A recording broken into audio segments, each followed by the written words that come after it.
Hey guys, it's me, the Shadow of Innocence. Just a quick announcement before the video starts.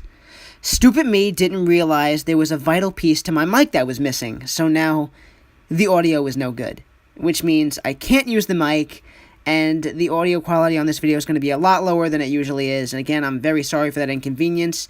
I don't know when my mic will be up and running again, but I'm going to try to get it running before the next video, and if not, I'm going to be super pissed at myself, but just hang in there, and pretty soon, within the next video or two, my quality will be HD again. Sorry for the inconvenience, but here is tonight's video, Christmas Lights.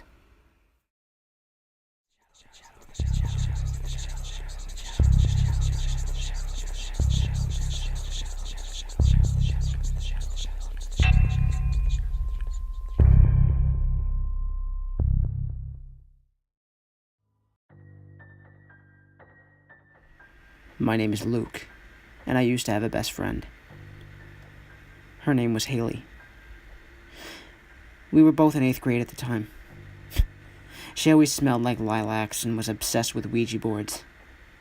It wasn't like she was goth or anything. She just liked Ouija boards. I do admit that it was pretty fun to play, especially with Haley. She loved ghosts ever since her grandmother died 2 years ago. Like I said, she's a perfectly normal girl, though. She liked rainbows, kittens, and bunnies. Her favorite holiday was Christmas, and it was coming up. And like any other girl, she was eagerly anticipating baking Christmas cookies and decorating the tree. She was perfectly normal. It was the last day of school before winter break. I sat with Haley at lunch. Her parents were out of town, and she invited me over to bake Christmas cookies later. I told her I needed to do my homework first, but would be over later. The bell cut our conversation short. Haley smiled at me before turning her back and walking to her next class. If only I had known, that would be one of the last times she smiled at me. But I didn't. Instead, I just turned and walked away to my next class.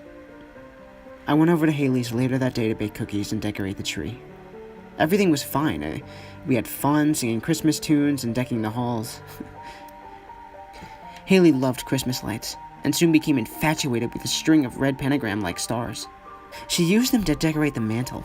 That image is burned into the back of my mind. I went home after that to settle in and watch some Netflix. I ate some Cheez-Its and watched Stranger Things. Suddenly my phone started to ring. It was Haley. I answered it. "Red," said in a strangled voice. When I later arrived at Haley's, I rang the doorbell several times with no answer. After having waited 16 minutes exactly, I grabbed the key underneath the welcome mat. As I opened the door, I saw blood dripping onto the living room carpet. I hurried inside only to look up and see Haley dangling from the chandelier via the same string of red Christmas lights she had been obsessed with only hours earlier. I also noticed her cell phone was laying in a pool of her own blood. To this day, I don't know how Haley got up there. I never saw a ladder or anything. It's the unsolved murder of Haley LaRae Henson. My best friend.